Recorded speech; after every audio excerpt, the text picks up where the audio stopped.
எங்கள் அப்பா சுப்பிரமணிய முதலியாருக்கு அப்புறம் எனக்கு முதலியாரில் எனக்கு ரொம்பவும் மரியாதைக்குரிய ஒரு நபர் யார் என்றால் எனக்கு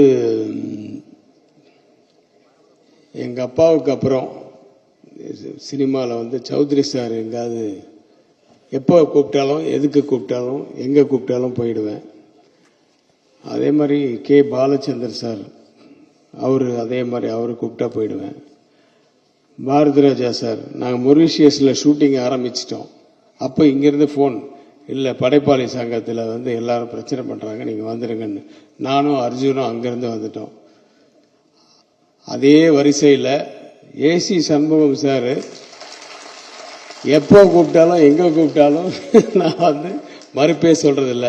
எங்கள் அப்பா சுப்பிரமணிய முதலியாருக்கு அப்புறம் எனக்கு முதலியாரில் எனக்கு ரொம்பவும் மரியாதைக்குரிய ஒரு நபர் யார் என்றால் அது சண்முகம் சார் அவருக்கு தான். அவர் நேற்று கூப்பிட்டாரு. நேற்று நைட்டு இருக்கும் ஃபோன் பண்ணி கூப்பிட்டாரு. எனக்கு மேட்ரே தெரியாது என்ன டாபிக் சார்னு கேட்டேன். அவர் சும்மா சிம்பிளாக சொன்னார், ரொம்ப புரிஞ்சிருச்சு. அதுக்கப்புறம் இங்கே பேசுகிறவங்க பெரியவர்கள் எல்லாம் சொன்னதை வச்சு ஒரு குடையின் கீழ் முதலியார்ன்றவங்க எல்லாரும் அதுக்கு வந்தாதான் அது பர்சன்டேஜ் ஜாஸ்தி ஆகும். அப்போதான் நமக்கு மரியாதை கிடைக்கும், அப்போதான் நமக்கு சலுகைகள் கிடைக்கும் அப்படின்னு சொல்றாங்க. சலுகைகள்லாம் யாரு? இங்க மேடையில் இருக்கவங்களுக்கு இல்லை, ஏழ்மையில் இருக்கிறவங்களுக்கு, நம்ம ஜாதியை சேர்ந்தவங்களுக்கு. அவங்க மேல முன்னேறணுன்றதுக்காக இவங்க எல்லாம் கஷ்டப்படுறாங்க. நீங்க எல்லாம் வந்திருக்கீங்க. இங்க மட்டும் இல்ல, உலகம் பூரா முதலியாருங்க இருக்காங்க. ஆனா இப்ப என்ன ஆயிடுச்சுன்னா, முன்னாடி எல்லாம் பூந்தமல்லி முதலியாரு, வெத்தலை முதலியாரு, இந்த முதலியார் ஒரு ஊர் பேருக்கு சொல்லுவாங்க. இப்பெல்லாம் தெரு பேர்லாம் முதலியார் சொல்றாங்க.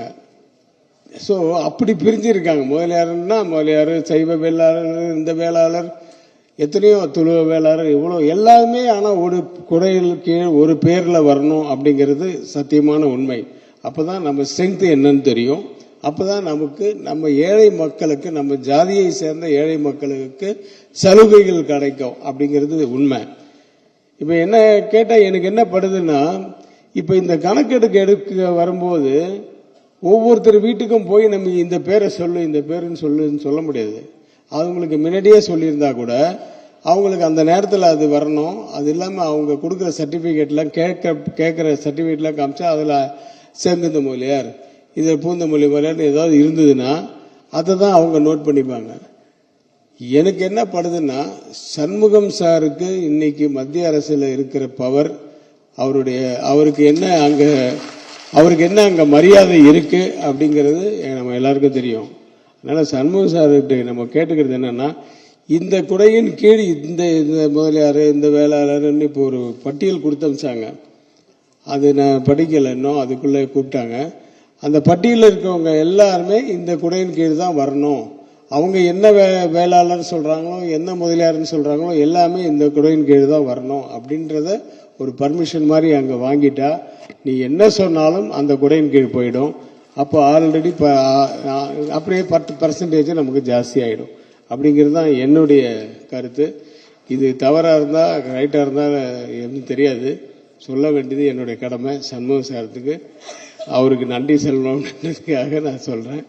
Thank you sir, thanks for calling me.